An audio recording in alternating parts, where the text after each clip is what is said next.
బిర్యానీ కొట్టు ఓట్లు పట్టు అనే చందాన విజయవాడ పశ్చిమ నియోజకవర్గంలో కూటమి అభ్యర్థులు కొత్త పందాకు దారితీశారు. హమాలీలతో మీటింగ్ అని చెప్పి తలో బిర్యానీ ప్యాకెట్ పంచిపెట్టి మా ఉప్పు తిన్న విశ్వాసం మర్చిపోకండి అంటూ అమ్మవారి సాక్షిగా కూటమి అభ్యర్థికే ఓట్లు వేస్తామని ప్రమాణం చేయించుకున్నారు. ఈ క్రమంలో ఏదో ధ్యాసల్లో ఉన్న ఒక హమాలీ పరుష పదజాలంతో దూషించిన ముస్లిం మైనార్టీ నాయకుడు. దీనిపై నియోజకవర్గంలో భిన్నాభిప్రాయాలు వ్యక్తమవుతున్నాయి.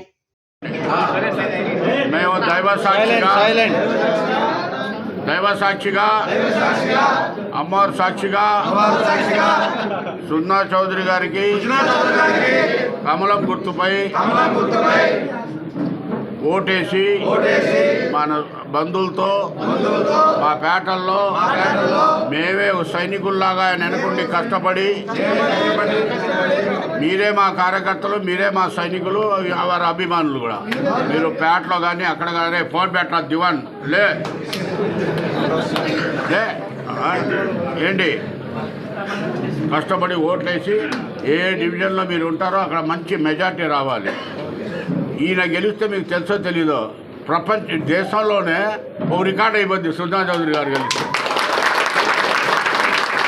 మోడీ గారి ద్వారా కానీ అమిత్ షా గారి ద్వారా కానీ సామాన్యమైన ఇది ఉండదు.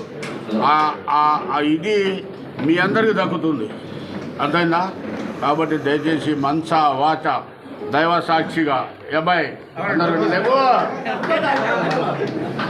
అందరూ కూడా కలిసి ఓట్లేసి చుట్టాలతో పేటలు అందరితో ఓట్లు వేయండి. సున్నా చౌదరి గారు 2 నిమిషాలు మాట్లాడతారు, సమయం లేదు కాబట్టి.